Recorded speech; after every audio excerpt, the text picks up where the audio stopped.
All right, we're here today, man, on the dawn of the Great Seven. What are you? Have you named this project officially yet? Well, my homie K.O., I got to give him credit. He named it the Big Seven. You know, I guess the Magnificent Seven was already taken, so he named it the Big Seven. So we're gonna roll with that. How did seven come about? Meaning, how wasn't it like say Triple Darkness Project? That was 3 albums. Yeah. You know, now this one, well, not 4, not 5. Why 7? Well, it started because I was saying to myself, I was just saying, what if I recorded 100 songs? I was like, I wonder if I could just record 100 songs and just put them out. So then after that, it was like, okay, well, if I do 100 songs, if I broke that down into albums, if I put 14 on each album, so I divided 14 into 100, and it came out to be like 7, like, you know, roughly 7 albums. So that's how the 7 came about. But as I started writing, I was like, man, I'm not gonna write 100 songs. So I ended up breaking it down to around 12 songs an album, and but I still kept the 7. So it worked out because you know, 7 is the number of God, and the 7 is a great number. So it all lined up beautiful for me. So I was good with the 7. So you had this end goal of 100 songs, roughly. What it came out about 7, right? Mm-hmm. So there's one thing coming up with that idea, and there's one thing executing it all the way through to the end. Yeah. Did you hit a wall at any point? I hit a wall like after 3 songs. I almost 3 songs, man. It was like, because, and I told this story the other day, it's like when I first started writing, like I said, I was focused on 100. I was going to do 100 songs. When I finished the 3rd song, the first thought that came in my mind was, man, I gotta write 97 more songs. But that was the wrong approach to take, because when I thought about that, I got discouraged, like, oh man, I don't want to do this. But instead, I turned my focus to say, you know what, I'm not gonna do that. I'm just gonna write 1 song at a time. I'm not gonna be like, okay, now I got 3, now I got 4, now I got 7. No, write 1 song, get the inspiration, get the concept, write the song, and go to the next one. Then at some point when I started getting in the 20s and the 30s, then I started counting like, man, I got 31 now, you know. But by then, your momentum is going, so you know there's no turning back after that. So that was the key. But I literally almost quit after 3 songs, you know, because I made the mistake. You should never look that far down the line when you're trying to accomplish a goal that is going to take a long time. If I'm running a marathon and I get to the 2-mile point, the last thing in my mind should be, I got 24 more miles to go. You should never think like that. You just go. Just go. You know, and that's the approach that helped me change and get it going. And you were running, like, say, okay, I'm now past this first album, or it was just song after song after song, and through, after the smoke cleared, you said, okay, these songs are going to this project, exactly. These songs are going to this project. Exactly. That's exactly what I did. I just wrote songs. It was never like, when I got to 12, I was like, that's an album, because the concepts don't come like that. When you lay out an album, it's going to have different topics, different styles and all that. So they don't come like that when you just writing random songs. You know, I might write 3 or 4 or 5 political songs in a row based on what I'm seeing, what I'm hearing, what I'm reading at the time, and I get in that mode for that week. But I can't put all those songs on that one album. So that's exactly what happened. Once all the songs were laid out, the different styles, the different topics, I just puzzle pieced them all together and matched them up based on also the album titles too. Because when the album titles came to me, I had to make sure that the songs were themed out in conjunction with the titles. And the titles were coming along the way in this process? Like, late. Hey, man. Yeah, they came late. They came late, probably about the 3rd quarter of the writing process. Titles started coming to me because a particular song would get written, and I'd be like, wow, that sounds like a cool title, you know, for a song. But that didn't start happening until late, though. So you remember all 7 of these titles already? Now I do. At first I did. Could we run through them? About a month ago, yeah. The first one is Universal Curriculum. The second one is Conception of Concept. The third one is Into the Iron Trap. The fourth one is Wizard's Ransom. The fifth one is American Heroes. The sixth one is Welcome to Life. And number 7 is Intervention. Now, if you'd asked me that a month ago, I didn't know them. I couldn't remember. But what happened was, once the artwork started coming together, Jay Walker put the covers together, you start identifying with them through the visual. So now I know them like that. Because it was a stretch where I couldn't remember that fifth title. About a week ago, I was talking to you. And now I was talking to somebody about a week or two ago, and I couldn't remember the fifth title for nothing. And I called Jay Walker. I was like, hey man, what's the fifth title? Because somebody asked me. KO asked me, because he was getting ready to make a thing for me on social media, and I sent him 6 of them, but that 5, I could not remember it, but I got them now. Being that we're in the digital distribution age, this is obviously going out digitally. Yeah. Is there going to be like a box set, or just going 7 individual CDs of it, any packaging? What's going to be available? Well, the first plan was to do both. We were going to, of course, offer them individually because, you know, financially, everybody's not going to be able to get all 7 at one time. So, of course, we got it set up to where if you just want to get 1, 2, 3, however, that's available. But in talking with So South, who I'm partnered up with in this project, Steve came up with a great idea, man. And what he was trying to put together was to make a box set, limited edition, and one case that would hold all 7, but the case was going to look like my black book. Oh, the yeah. CD case was going to look like the black book, so when you open it up, all the CDs is in there. But I forgot what happened. Something happened one way or another to where it wasn't able to do it or whatever. I can't remember the exact details, but that would have been a real good idea if somebody could have custom made those cases like that. And, I mean, it still may happen. Yeah. We may come across a company tomorrow that can do it, but it would be a limited edition. It would maybe be 100-200 copies of Maybe that. something like that with a flash drive in it with all the albums. Who knows? Yeah, huh? who knows? You know, whatever works. You know, you gotta stay with the times, man. So whatever works, man. From point A to B, about how long you think was this process? It's been really, truthfully, it's been close to a year because the idea came to me. Actually, the idea came to me the year before I even did it. Going from 2015 to 2016 is when I came up with the idea to do it, but I got discouraged again. I was like, man, I ain't gonna do that. You know, I decided to not do it. But coming into 2016, December of 2016, it hit me again, and I was like, you know what, I'm gonna do it this time. I'm gonna really do it. And I started writing the first songs in December of 2015, and from December, January, February, March, the writing process took months, all the way up to maybe, I was writing as recent as September, and this is October now, you know. So it took close to a year, man. Just the writing is the hardest part, man. You know. You have those writings like that? That's it? Is that it? That binder right there is those 7 albums? All 7 is in this one right here. Right all there. That's 7. all 7. It's all this whole. You can see how thick it is.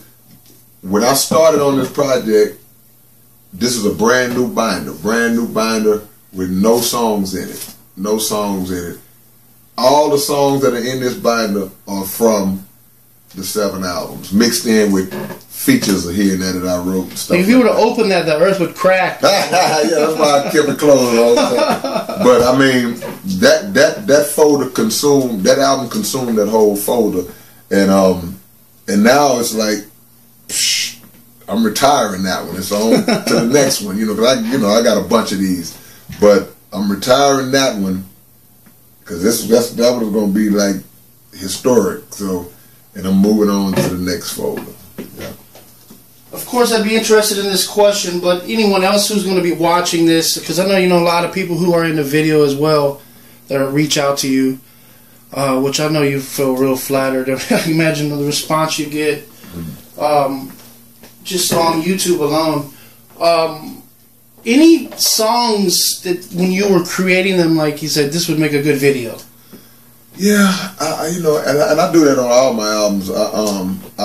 As I'm putting it together, and in particular, once I'm finished recording it, and you can hear it for what it really is, you be like, this would be a cool video. And one of the songs just happens to be one where it's just not me. I got a song called "Keep It Simple" on one of the albums, and it's me, Point Blank, Icy High, the Street Military, and Tiny T.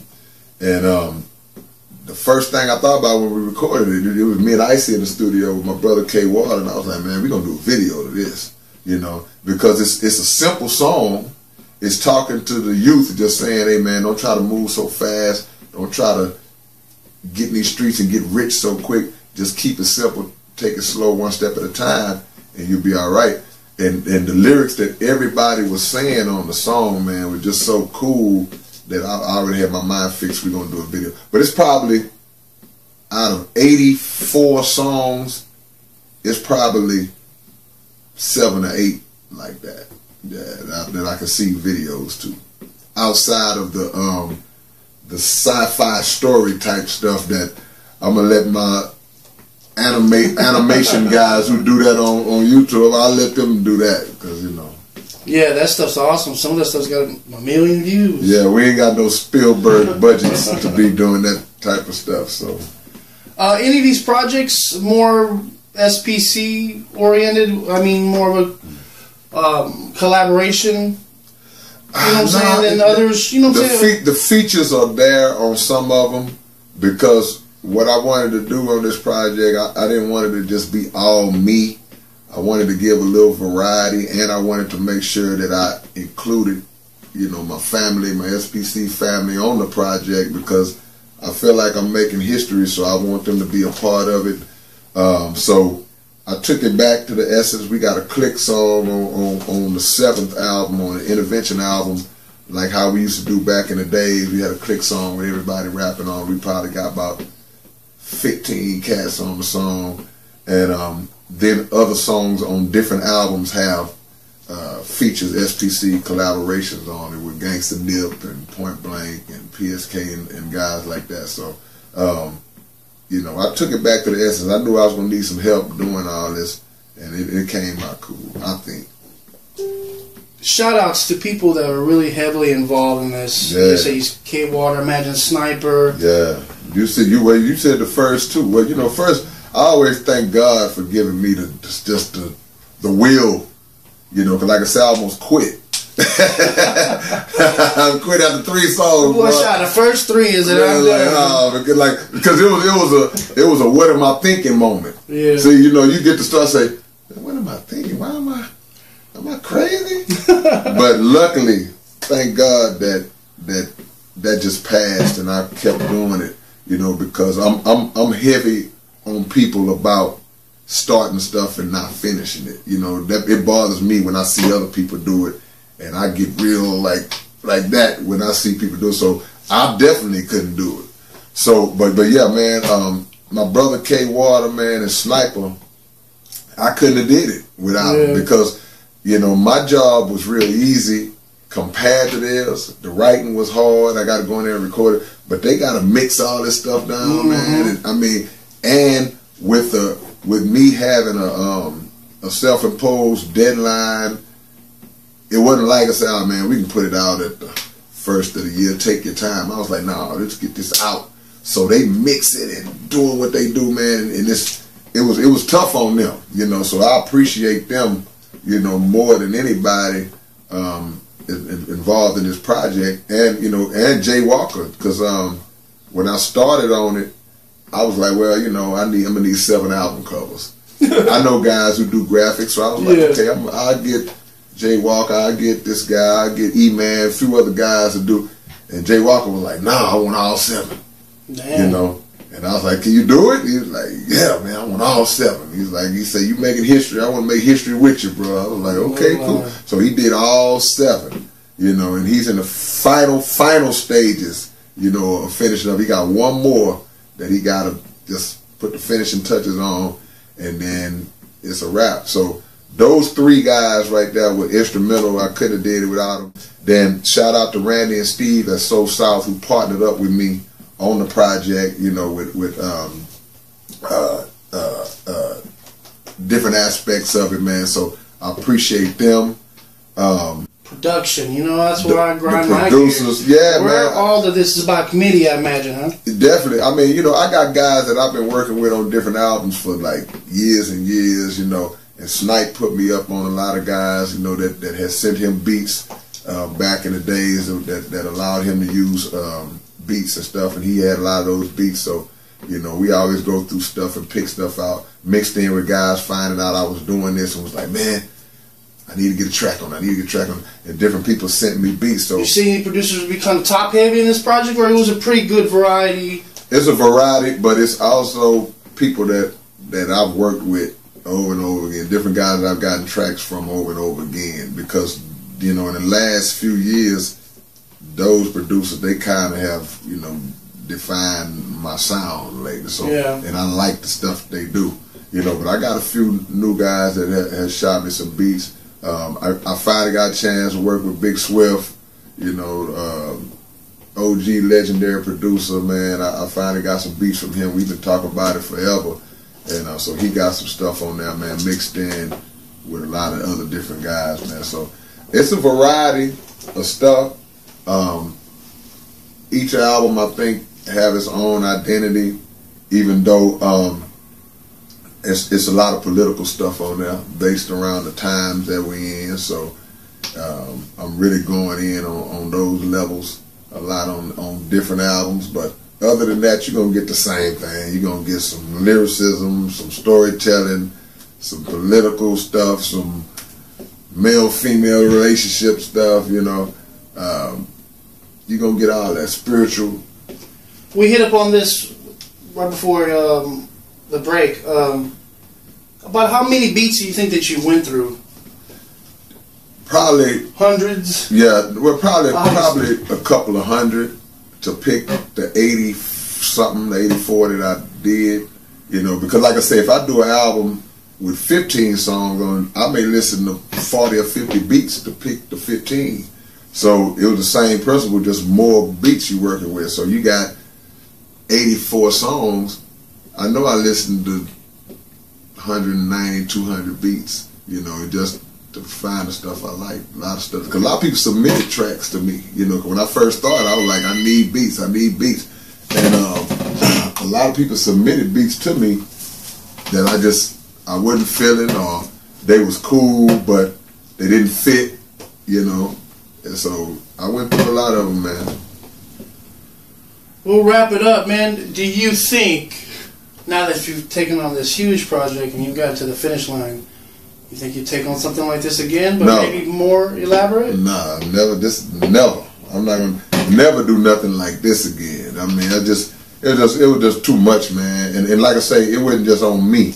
You know, I wouldn't put, you know, my brother through that no more. I wouldn't put Sniper through that no more. So I mean, you know, just on that level. But you know, we all are glad we did it after it was done. Once it's done, it's like, psh, we glad, we proud now. Like, man, but it was hard, you know. So now I would never do that again.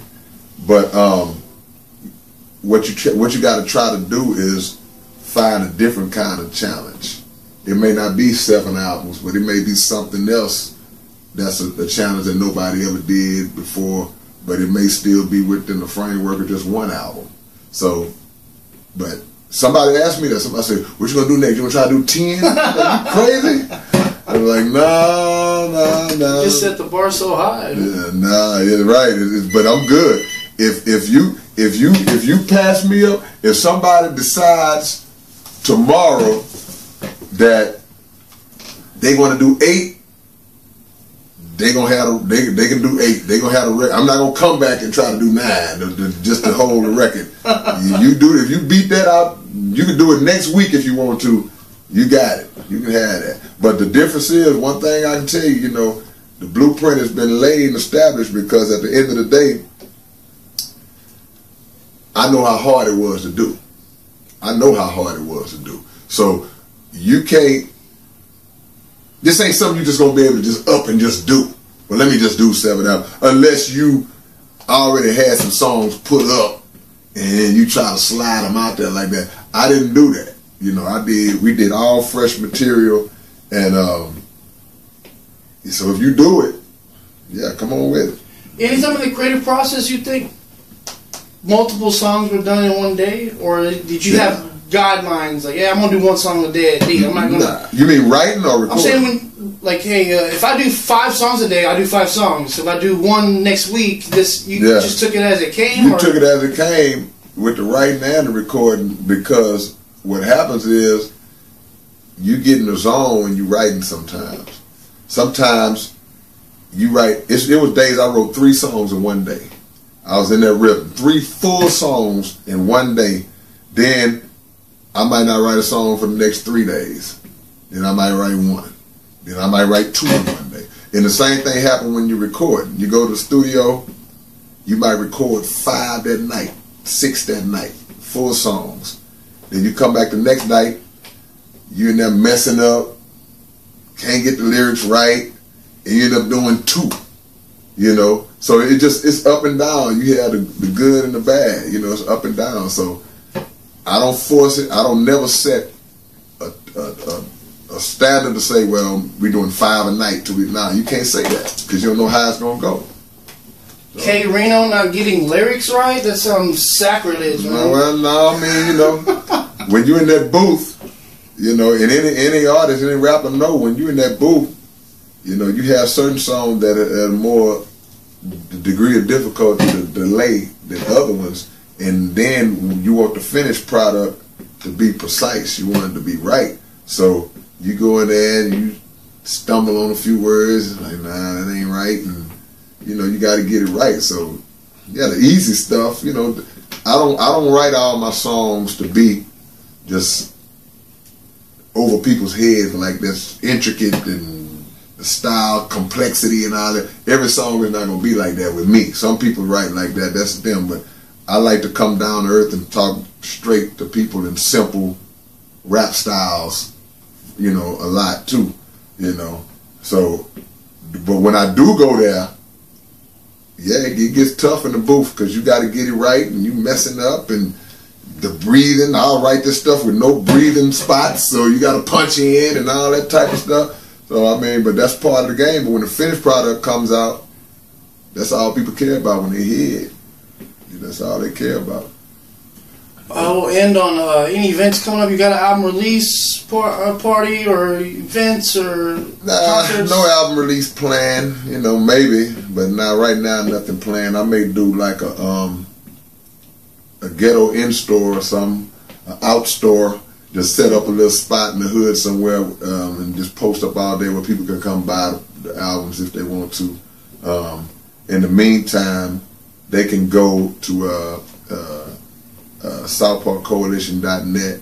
But now, you know, we don't have it on the website like that. You know, if you want to order the albums, just inbox me your email on Facebook, on Twitter, and I'll send you the email with the order info, and it'll be on iTunes in about 2 weeks. You know, it's November it's October the 23rd, and in about 2 weeks it'll be on iTunes. So the release date is what date? The first week of November. No exact date, but the units will be in that first week of November, and once they hit the floor, that's the release date. Yeah. Alrighty, man. Appreciate it. Go get that album. Anytime, y'all go get all 7.